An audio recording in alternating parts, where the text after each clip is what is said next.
Malayalam complete star Mohan Lal హీరోగా నటించినటువంటి cinema ఎల్2 Empuraan.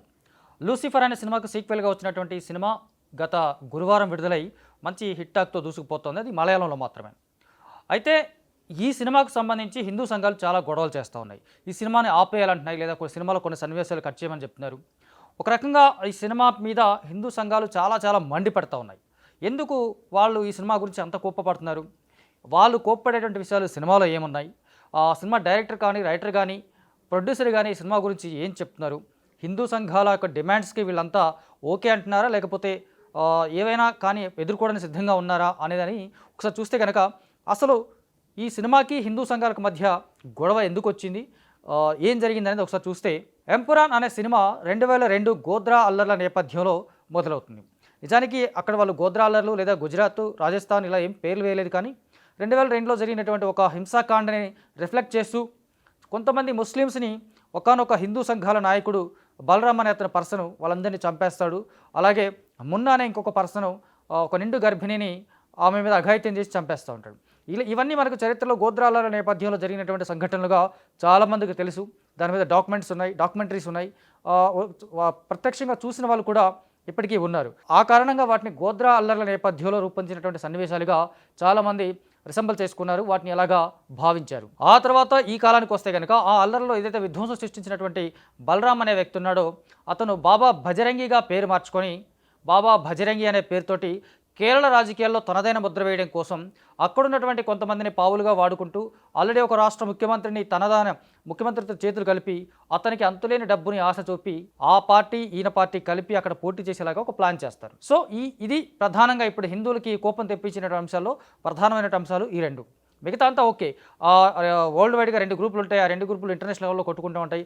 దీనికి వీళ్ళకి వచ్చినటువంటి ఇబ్బంది ఏం లేదు. ప్రధానంగా ఏదైతే ఈ గోద్రా అల్లర్ల నేపథ్యంలో చూపించినటువంటి సంఘటనలు ఉన్నాయో ఆ సంఘటనలో కేవలం హిందువులను మాత్రమే విలన్గా చూపించారు, మిగతా కోణం చూపించలేదనేది ఒక పాయింట్ అయితే, ఆ విలన్కి అత్యంత పాశవికంగా క్రూరంగా ఆ ముస్లిమ్స్ చంపినటువంటి విలన్కి భజరంగి అనే పేరు పెట్టడం అనేది వీళ్ళ అభ్యంతరానికి ప్రధాన కారణంగా చెప్తా ఉన్నారు. సో ఈ అంశాలన్నిటికీ సంబంధించి సినిమా టీం రియాక్ట్ అయింది. ఆ రియాక్షన్ ఎలా ఉందంటే, ఏదైతే వీళ్ళు అభ్యంతరం వ్యక్తం చేస్తున్నారో దానికి సంబంధించినటువంటి ఒక 17 సన్నివేశాలని కట్ చేయమని వాళ్ళు చెప్పారు. 17 సన్నివేశాలు కాదు, కానీ కొన్ని సన్నివేశాలు మాత్రం వీళ్ళు కట్ చేయడానికి ఒప్పుకున్నారు సినిమా టీం.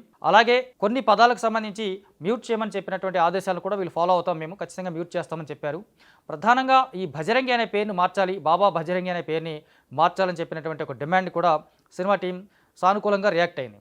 అయితే దానికి సంబంధించిన రైటర్కి సంబంధించి చూసుకుంటే, నేను జరిగిందే రాశాను అంచేత నేను దీనికి సంబంధించి ఏం రియాక్ట్ అవ్వను, వాళ్ళు ఏమన్నా చేసుకొని డోంట్ కేర్ అన్నట్టుగా రైటర్ మాట్లాడుతున్నాడు.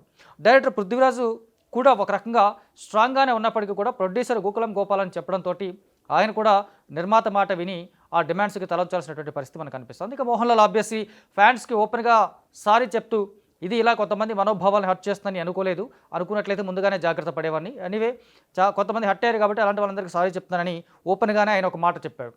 సో ఒక రకంగా గొడవని కొంచెం డిజాల్వ్ చేసే ప్రయత్నంలో లైటర్ వేలో చేసే ప్రయత్నంలో వీళ్ళందరూ చేశారని చెప్పుకోవచ్చు. కానీ నిజానికి చూసుకుంటే ఒకసారి సెన్సార్ అయిన సినిమాని మళ్ళీ రీసెన్సార్ చేయడం అనేది ఎంతవరకు కరెక్టు?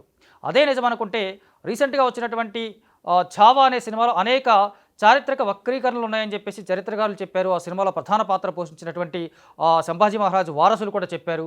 వాళ్ళు ఆ సినిమా డైరెక్టర్ మీద పరువు నష్టం దావా కూడా వేస్తామని చెప్పేసినటువంటి సందర్భాలు మనం చూసాం. అలాగే కశ్మీర్ ఫైల్స్లో కూడా చాలా వరకు అసత్యాలే ఉన్నాయని చెప్పేసి అక్కడ హిందూ పండిట్స్ కూడా చెప్పినటువంటి వీడియోస్ మనం చూసాం.